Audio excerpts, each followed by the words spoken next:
lu nit ñi dégg. bañ demee village ba la laalo bañ demee village ba la mu war. yow foo xiifee. boobu ñoo doon sam.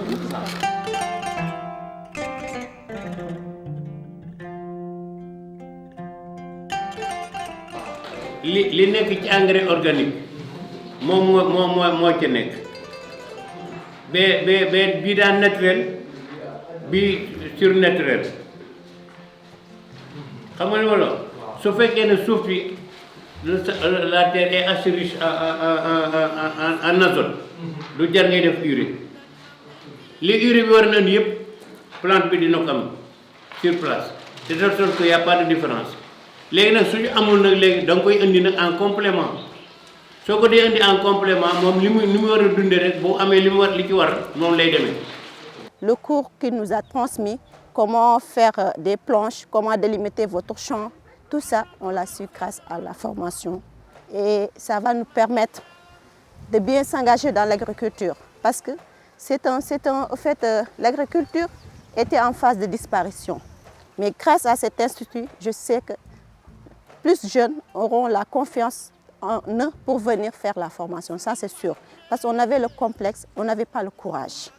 L'Afrique a des potentialités parce que ce n'est pas normal qu'un continent comme l'Afrique, parce que je ne vais pas rester sur le Sénégal, là. Moi je suis africain, je me dis que ce n'est pas normal qu'un continent comme l'Afrique, qui est un continent qui a des ressources humaines fondamentales, importantes, la jeunesse, qui a des terres et qui ne peut pas assurer son indépendance alimentaire.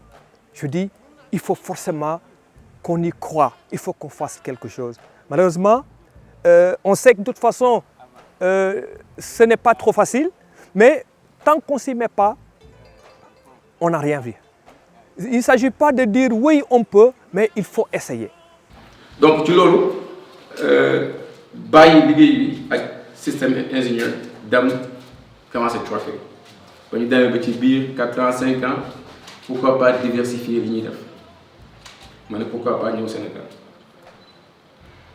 ba ma ne damay ñëw Sénégal pour xool la laa fi mën a def ba ma ñëwee ba xool li ma fi mën a def dem ba dellu war a ñëw takk bagage di ñibbisi ñenn ñi dañ na yow dama dof yow benn jàng nga ba nekk ingénieur benn jàng nga bay liggéey ci tubaab bi benn nee nga bàyyi nga yaa ngi def trotting nee nga da ngay bàyyi yooyu yaay dem Sénégal dafa def ay ginaar mais leen waa baax na yàlla dogal ma ñëw Sénégal commencé agriculture muy wàllu production poussin d'un jour ba ñu ñëwee tamit même chose day ñëwaat mooy bële yi dañ ngeen sax ba ñu ñëwee dañ fay fekk ay kàngam ci métier bi ñoo xam ne def nañ fi 15 ans ñun ba ñuy ñëw tout lu ndaw lañ tàmbali lu ndaw a ndaw on faisait que 34 000 poussins par semaine. Là, on est à 220 000 et dans 4 mois, on sera à 375 000 poussins par semaine. 34 000, en espace de 3 ans, on est à 375 000.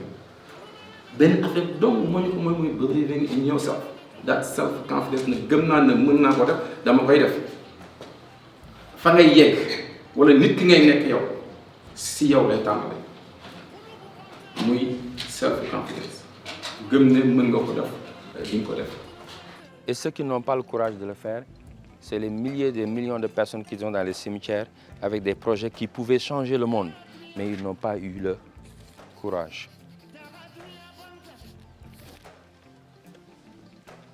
Pourquoi le courage? Parce qu'ils ont peur de quoi? Ils ont peur de quoi? Échec.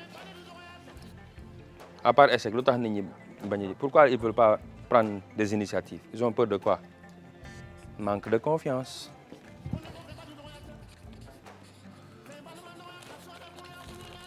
What else? Quoi d'autre? Ils ont peur de quoi? Vous avez peur de quoi? C'est pourquoi vous n'avez pas pris des initiatives. Les gens te critiquent. Les gens te critiquent. Et si vous ne voulez pas que les gens vous critiquent, et donc c'est simple, hein? Il faut rien faire. Les Américains, ils ont dit, if you don't want people to talk about you, say nothing, do nothing, be nothing. Say nothing, bul wax dara. be nothing bul nekk kenn xam nga koñ ba sax boo nekkul kenn du la critiquer moom then do nothing maanaam bul def dara bul wax dara ne say nothing il faut rien dire be nothing il faut que tu sois personne ou do nothing ne fais rien si tu fais les trois là personne ne va te critiquer est-ce que ça peut changer le monde ça peut même pas changer ta vie. Et allons vers les gens qui ont beaucoup plus de confiance, comme notre cher Thione, que je remercie en passage, je rends hommage. Et lui dire que les jeunes sont derrière lui. On le suit. C'est un idole, c'est un repère. Et Fumu Tektan comme Fofula, qui ne lâche jamais. Très sincèrement, il motive beaucoup de jeunes à travers son institut, à travers ses vidéos, à travers son parcours. Mais li ngeen jëlee fii tey dafa nekk almet boo xam ne taal na loo xam te ni moo war a ëpp sax yéen seen rêve pour le pays et le continent dama bëgg ngeen di xalaat plus que seen personne. Obama daf ñu waxoon ñun nañu à la Maison Blanche having a dream solely focused on yourself is a lack of ambition. C'est yàlla ba mu ñu ooyee nii ci Maison Blanche daf ñu waxoon nañu maanaam yow booy rêver pour sa bopp kese am ay kër yu nice ak oto yu dawal ak yooyu kese ak sa njaboot dara nekku ci mais amoo ambition quoi.